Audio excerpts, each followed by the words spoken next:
শ্রী শ্রী মায়ের দেশনা গুরু শিষ্য পরম্পরায় জ্ঞান বিতরণের শাস্ত্রীয় পন্থা জগৎগুরু শক্তির ক্ষেত্রে প্রচলিত নিয়মের বহুল পার্থক্য।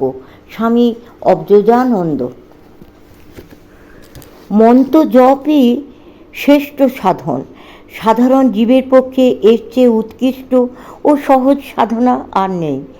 যজ্ঞানাং জপ যজ্ঞ হস্মি। শ্রী ভগবান গীতামুখে বলেছেন, যাবতীয় যজ্ঞাদির মধ্যে আমি হচ্ছি জপযজ্ঞ। দস্যু রত্নাকর এই জপ প্রভাবে মহাকবি বাল্মীকিতে রূপান্তরিত হয়েছিলেন। জপাত সিদ্ধি এই কারণেই শাস্ত্র বহুমুখে বলে আসছেন, যা মনন করলে বা মনে মনে জপ করলে জীব অজ্ঞান থেকে ত্রাণ লাভ করে তাকে বলা হয় মন্ত্র। গুরু সাধারণত মন্ত্রদানের ভিতর দিয়ে শিষ্যকে ত্রাণের পথ নির্ণয় করে দেন। গুরু যে বীজ মন্ত্র দিয়ে থাকেন, ভক্তি সহকারে তা পুনঃ পুনঃ মনে মনে আবৃত্তি করার নামই জপ। নিরন্তর জপ করতে পারলে কালে তা থেকেই সিদ্ধি সুনিশ্চিত হয়ে থাকে, ইষ্টমূর্তির সাক্ষাৎকার ঘটে।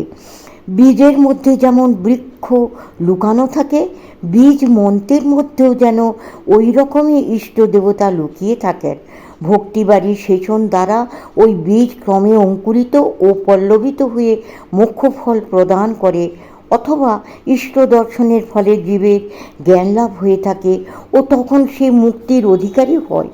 অবোধ শিশুকে বর্ণমালা শিক্ষাদানকালে শিক্ষক ক একটি বর্ণমাত্র লিখে দেন। শিশু ওই অক্ষরের উপর কলম বোলাতে বোলাতে ক্রমে সে উত্তম লিপিকার হয়ে ওঠে। অনেকটা যেন এভাবেই গুরুবাক্যে বিশ্বাস ও শ্রদ্ধা স্থাপন করে পুনঃ পুনঃ মন্ত্রজপ করতে করতে ক্রমশ চিত্ত নির্মল হয়ে ওঠে।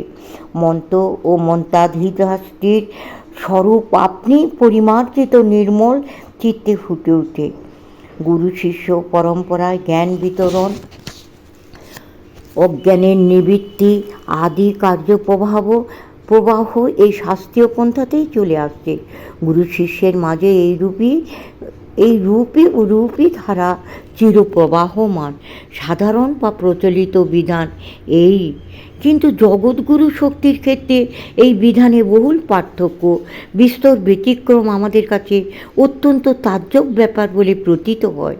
শ্রী শ্রী সারদা দেবীর গুরুভাব বিকিরণের বেলাতেও ভূয়িষ্ঠ উদাহরণ আমাদের দৃষ্টিপথে ভাসমান, যাতে উল্লিখিত কথার তাৎপর্য হৃদয়ঙ্গম হবে।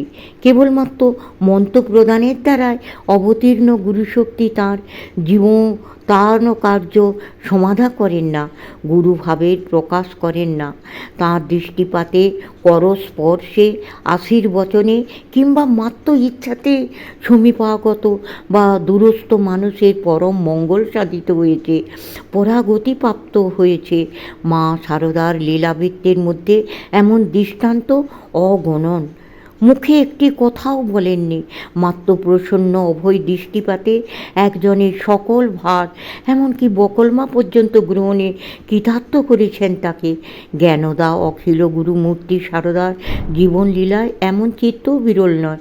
উল্লেখযোগ্য একখানি স্মৃতিচিত্র। বরিশালের অন্নদাচরণ সেনগুপ্ত কলকাতায় এসেছেন এক বন্ধুর সঙ্গে। উদ্বোধনের বাড়িতে মাকে দর্শন করতে গিয়েছেন।